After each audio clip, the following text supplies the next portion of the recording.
place is trendy, hip, and aggressively overpriced. Low lighting, neon accents, and a DJ who's playing music way too loud for casual conversation. Stephanie enters, visibly out of place in her casual clothes, looking like someone who accidentally walked into the wrong club, but decided to commit to the bit. She glances around, finds an empty booth, and takes a seat, drumming her fingers anxiously on the table.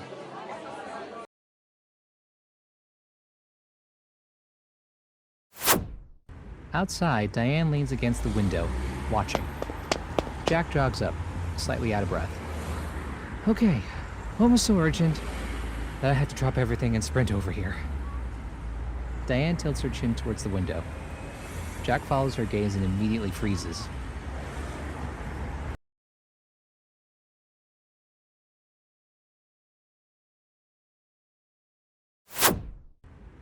Luke slides into the booth across from Stephanie, setting down 2 beers with an easy, practiced charm. Jack's eyebrows shoot up. I thought that guy was married. Oh, he is. Jack blinks. Then why is he in a shady bar with my sister? Diane shrugs, deadpan. Why else? They're here for their book club. Jack gives her a look. What? No one has a book club meet. Diane waits, silently sipping her drink. Yeah, I'm dumb. Took you long enough. Jack exhales, rubbing his temples. And how long has this been going on? Weeks. Jack's mouth drops open. And I'm just now finding out? I sent you a message about it last week. Jack pulls out his phone, scrolling. Diane tilts her head, considering. Oh wait, scratch that. After I sent it, I had second thoughts, so I hacked your phone and deleted the messages. Jack slowly looks up at her, horrified. And honestly, feel super proud of myself for it. I'm kind of a bitch. Jack lets out a long sigh. I'm confronting them.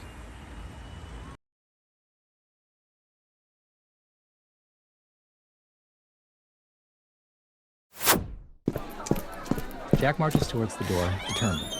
Just as he's about to step inside, a man approaches Stephanie and Luke's table.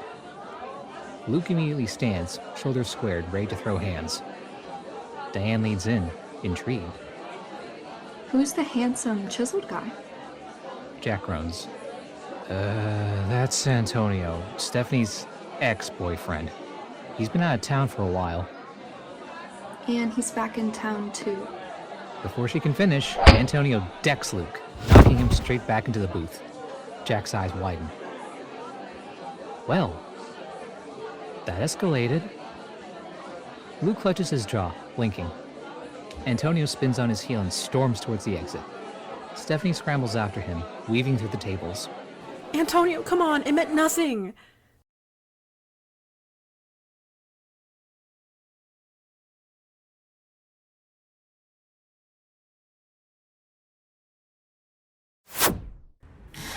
Jack and Diane watch as Stephanie chases Antonio out. Wow, this is a real mess. Diane claps her hands together, delighted. But kind of dramatic, like a Nora Ephron movie. Jack glares. This is real people's lives. Yes, which is why I love it. Jack pinches the bridge of his nose. Why else would I say it?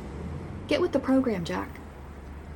Jack groans, but follows as Stephanie chases after Antonio down the street. Diane grins to herself and strolls after them, completely unbothered.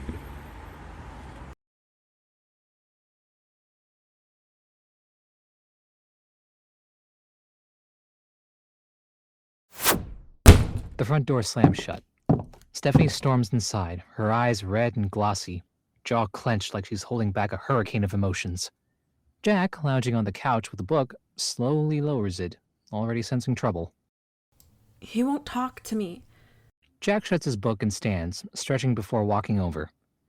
Yeah, I don't blame him. Stephanie glares at him, arms flailing as she paces the room. He dumped me on Valentine's Day. He refused to tell me why. I get cancer. I go through months of treatment, and he ghosts me while I'm fighting for my life. And then I have my surgery. I get the all clear, and suddenly he's back in town, pretending everything's fine? Like I'm the bad guy? She spins on Jack, hands on her hips. How the hell is this my fault? Jack crosses his arms, leaning against the couch. Well, to start off, you dumped him first when you thought you had a shot with that Brad Pitt scammer. Stephanie's face twists in outrage. You broke his heart, called him a weak substitute for an A-list lifestyle, and then threatened him with a restraining order when he showed up with a Valentine's Day card. Stephanie opens her mouth, then closes it. Jack nods, satisfied. So, yeah, totally not your fault. Stephanie groans, dropping onto the couch dramatically. Can you please just take my side on this? Jack plops down beside her, leveling her with a look. Sis, what does that man actually mean to you?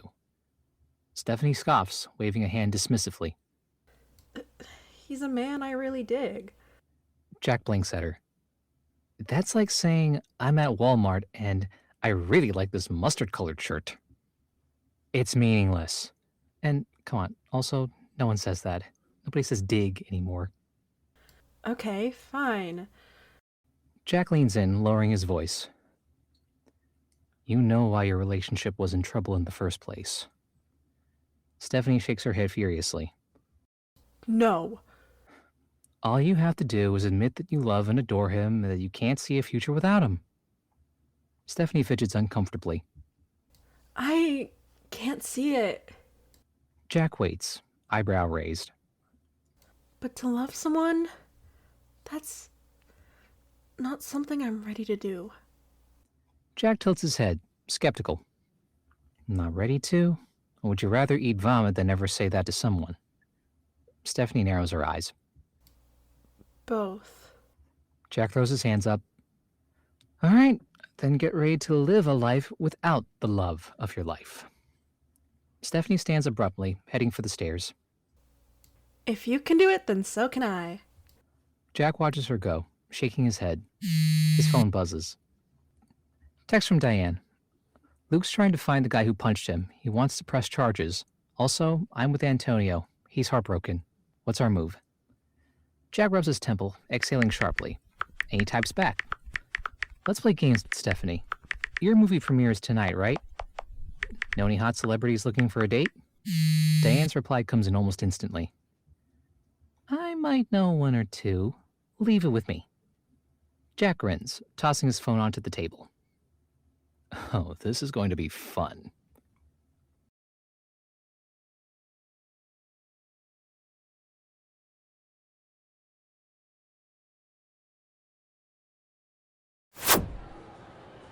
A lavish red carpet event, cameras flashing, fans screaming, and reporters scrambling for quotes. It's the premiere of Diane's new movie, Miss Hotshot, a throwback rom-com set in the 2000s, starring Timothée Chalamet and Zendaya, where two women battle for one man's love. Celebrities arrive, one by one, stepping out of blacked-out SUVs, draped in designer wear, posing with the ease of people who know they look incredible. And then, a black luxury car pulls up. The crowd erupts. Cameras flash even brighter. The driver's door swings open, and out steps Antonio, looking impossibly handsome in a classic black tux. And beside him, Freya Hampton, an on-the-rise B-list actress, the industry's new darling, and a hair's breadth away from A-list status. She's dressed to the nines, her every move graceful, confident, and camera-ready. Antonio turns to her, takes her hand, and kisses it, a move crafted for the cameras. And the crowd goes wild. Diane steps out of the car next, stunning in a floor-length black gown, effortlessly commanding attention. And beside her, looking decidedly less comfortable in all this glitz and glam, Jack. Jack adjusts his tie, muttering under his breath. Are we absolutely sure this is necessary?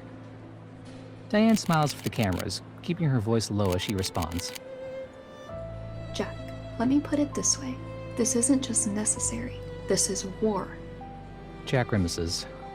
Right, because nothing says maturity like weaponizing the red carpet. Diane tightens her grip on his arm. You say that like it's a bad thing. Flashbulbs explode as Antonio and Freya exchange a look, effortlessly playing their part. Diane and Jack step forward, mirroring the move, Jack forcing a smirk for the cameras.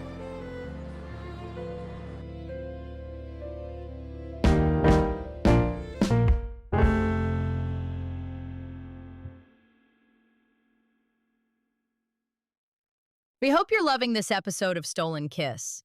If it's making your heart race or ache just a little, make sure you hit follow wherever you're listening so you never miss what happens next. And while you're here, dive into more from That Love podcast. Check out Posh and Ginger, our 6-part buddy rom-com packed with sharp banter, chaos, and the kind of chemistry that refuses to behave. If you love fast dialogue and slow burn tension, this one's for you.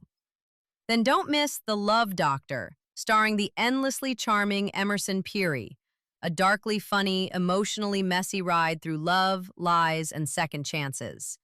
More drama, more romance, more reasons to press play.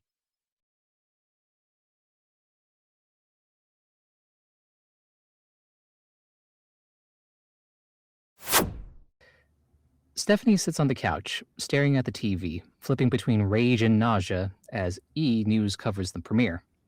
Her phone buzzes rapidly, furious texts rolling in. First text being from Hannah. Antonio is back? Another text from Cousin Tony. Why is Antonio dating Freya Hampton? I thought you two were the Kelsey and Taylor of normal people. A text from the aunt. What the hell did you do this time? You keep throwing him away like trash. When will you wake up and stop pushing him away? Stephanie's fingers tighten around her phone, eyes locked onto the screen. And there they are, Antonio and Freya, looking ridiculously perfect together, smiling, leaning in, whispering like lovers in their own world. Stephanie is caught between staring and wanting to be sick. She clutches the remote, her breathing unsteady. Then she finally slams the TV off and hurls her phone against the wall. It bounces off, lands on the floor, and buzzes again. Stephanie presses her hands against her temples, eyes shut tight, trying to breathe through the spiraling emotions. And then, her jaw sets, her eyes open, and a new fire flickers behind them. She pushes up from the couch, grabs her coat, and storms toward the door. Because if Antonio wants to play games, well, she's about to flip the whole damn board.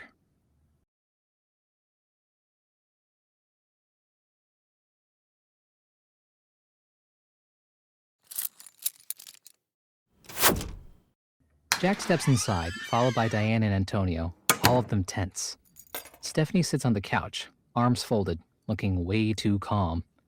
Standing beside her, 2 detectives.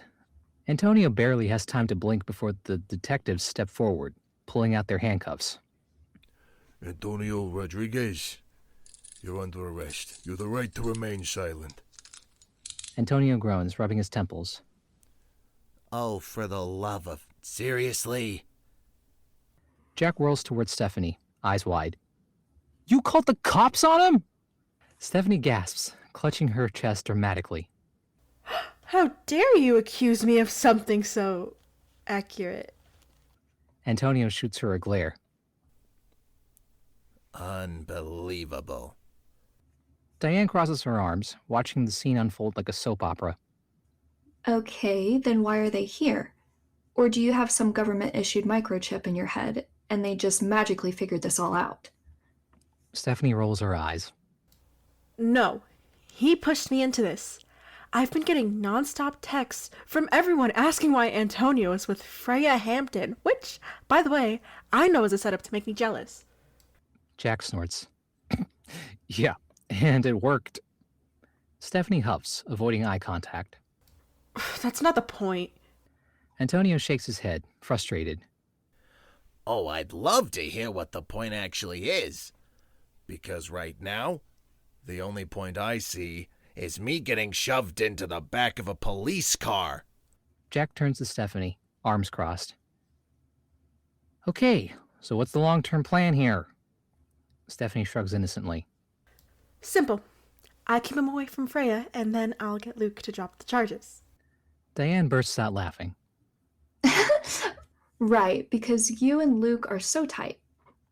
Jack nods, amused. Yeah, Luke isn't stupid. He knows Antonio is the one you really want. He won't drop the charges. He'll want to punish the both of you. Stephanie waves him off. You don't know that for sure. Oh, I can guarantee it. Diane leans against the wall, smirking. Meanwhile, the guy you actually like is about to spend the night in county jail. Stephanie groans, throwing her head back dramatically. Ugh, fuck. Why is love so hard? Jack deadpans. It's only hard when dumb people make dumb mistakes. Antonio nods along with a dry chuckle. For once, I agree with him. Diane claps her hands together. All right, we need to fix this. First things first, Jack, go see Luke and convince him to drop the charges. Jack blinks. How? Diane shrugs, unbothered. I don't know. You'll think of something. And if you can't, that's why they invented ChatGPT, right? Jack stares at her, deadpan. Great, thanks for the help. Diane pats his shoulder. That's what best friends are for. Jack grumbles under his breath and heads towards the door. Diane turns back to Stephanie. All right, you and I, we're having a heart-to-heart. Stephanie groans, collapsing onto the couch. Yay! I can't wait. It won't at all feel like walking into a remote shop while wearing a tricky suicide vest. Diane grins, cracking her knuckles. I'd be scared by those words, but this isn't my first rodeo in the Stephanie arena. Stephanie grabs a pillow and screams into it. Diane smiles, sitting down beside her like a therapist about to fix a very messy case.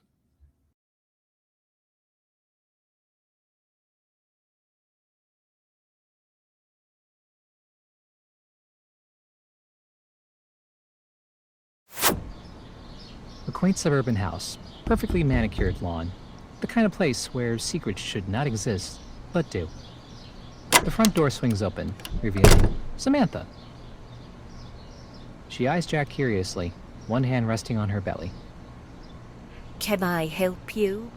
Jack pauses, a light bulb moment flashing across his face. He plasters on a charming smile. Hi, ma'am. I have some news about your husband. Samantha's brows furrow, concern creeping in. Of what news? Before Jack can deliver his bombshell, Luke rushes to the door, a forced panic smile plastered on his face. Hey, Jack, buddy. What are you doing here? Jack grins mischievously. Oh, nothing. Just about to have a very interesting conversation with your lovely wife about a mutual acquaintance you and I have been spending a lot of time with lately. Luke's entire body stiffens. Hey, let's talk by your car. He throws an arm around Jack's shoulders and steers him away from the house at lightning speed. Honey, I won't be long. He's just a work colleague. Samantha narrows her eyes but shrugs, closing the door. Luke drags Jack down the driveway.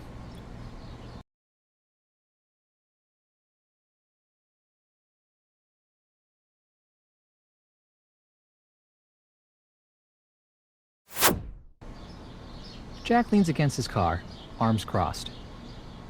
Drop the charges. Luke snorts, folding his arms. The guy decked me. Yeah, and you were screwing his woman behind your pregnant wife's back. So, let's just call it even and move on. Luke glares. He still needs to pay. Jack grins, turning on his heel and marching straight back towards the front door. Luke's eyes widen. All right. I'll drop him. Jack pauses, turning back with a smirk. Right now, or I'll release a press statement so devastating your entire reputation will be reduced to nothing but charred remains and regret. Luke lets out a long sigh, rubbing his face. You really know how to twist a person's balls, don't you? I have a PhD in it. Jack's eyes widen in realization. Hang on, that sounds deeply wrong. Ignore that. Luke rolls his eyes, pulling out his phone. Fine. Happy now?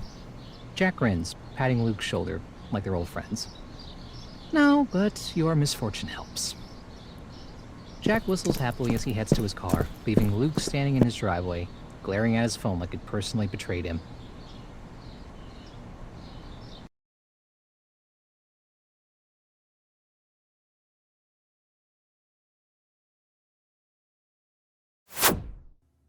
Stephanie sits curled up on the couch, arms crossed like a human fortress, her expression hardened but tired. Diane leans against the armrest, watching her, waiting. Before you start, I know exactly what you're going to say. Oh, good. Saves me the trouble. Let's skip to the part where you realize you're an idiot. Stephanie rolls her eyes, unimpressed. Antonio doesn't understand. You don't understand. None of you do. Diane tilts her head, waiting. People act like love is this grand, magical thing that fixes everything. But it's not. It's temporary, situational. People love when it's convenient, and when it stops being convenient, they leave. Diane's smile fades. This is about your parents. Stephanie laughs dryly. Gee, you think? My dad went through 3 wives before I turned 12. My mom still calls her exes on holidays like she's shopping for a replacement.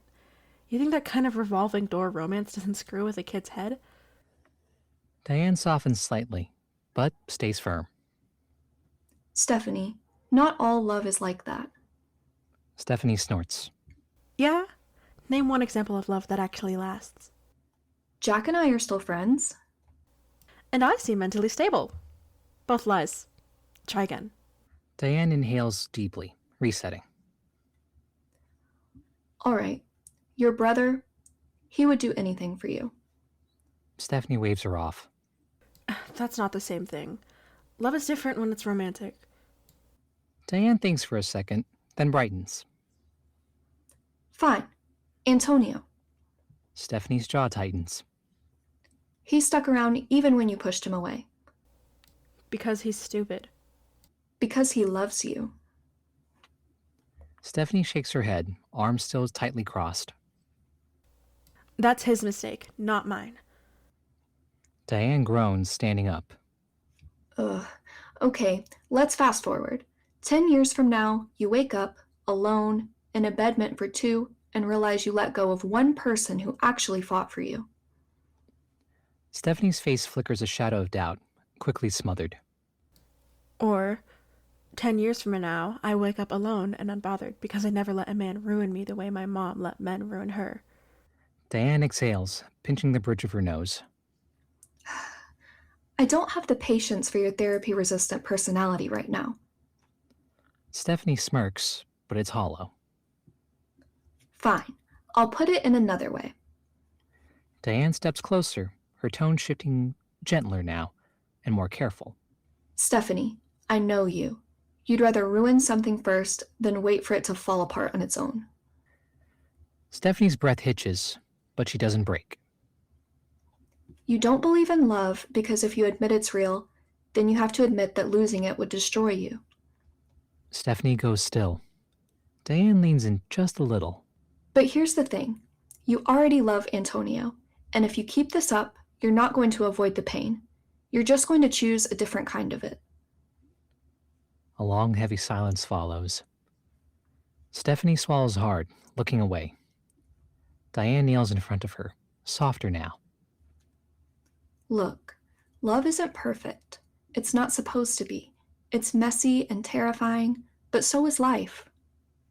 Stephanie's eyes shine with emotion, but she doesn't speak. Diane squeezes her hands gently. You can't let your parents' failures decide your future. That's their story, not yours. Finally, Stephanie lets out a shaky breath. What if I ruin it? Diane smiles softly. Then at least you'll know it was yours to ruin. Stephanie laughs once, wiping her eyes. God, you're annoying when you're right. Diane grins, standing up. You should see me when I'm gloating. Stephanie sniffs, then nods. Okay, I'll talk to him. Diane raises a brow. Like an actual talk or one of your, I'm just going to sabotage this conversation just enough so I can justify running away talks. Stephanie rolls her eyes. Actual talk. Diane beams. Then let's go fix your mess. Stephanie stands, exhales, and follows her out.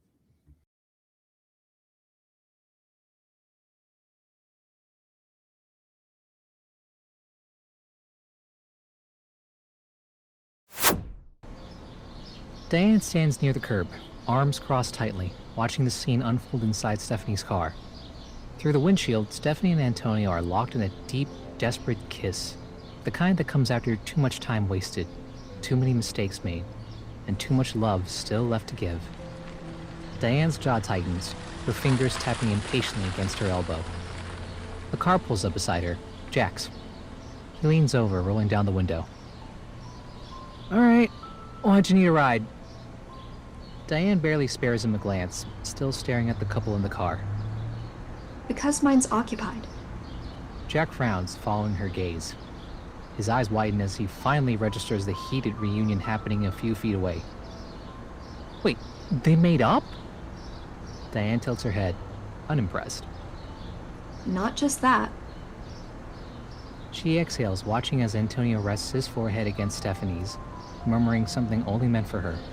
Stephanie laughs through happy tears, brushing his hair back. Diane's voice softens, but there's a weight behind it. 3 minutes before you showed up, Antonio proposed. Jack blinks, stunned. "You're kidding." Diane shakes her head, a small smirk playing on her lips. He's been carrying that ring for years, the same one Stephanie picked out a long time ago, back when she actually believed in love. Jack leans back in his seat, letting that sink in. "And she said yes?" Diane nods. Jack exhales, shaking his head in reluctant admiration. "Oh, damn. Glad they finally worked their shit out." Diane's gaze flickers back to Jack Sharp, knowing. That just leaves us. Jack's shoulders tense immediately. "Oh, don't start this again." Diane turns to face him fully, her expression unreadable. Jack, you can pretend all you want, but we keep ending up here. Jack clenches his jaw, gripping the steering wheel. "You and I live in different worlds, Diane." Right, your favorite excuse. Except you don't seem to have a problem with it when... Jack's foot slams on the gas, his tires screeching as the car lurches forward. Diane takes a sharp step back, watching as he peels out of the parking lot without another word. She scoffs, clenching her fists, her body tight with frustration. Diane watches his tailgates fade into the distance, her expression shifting. Anger, hurt, and beneath it all, determination.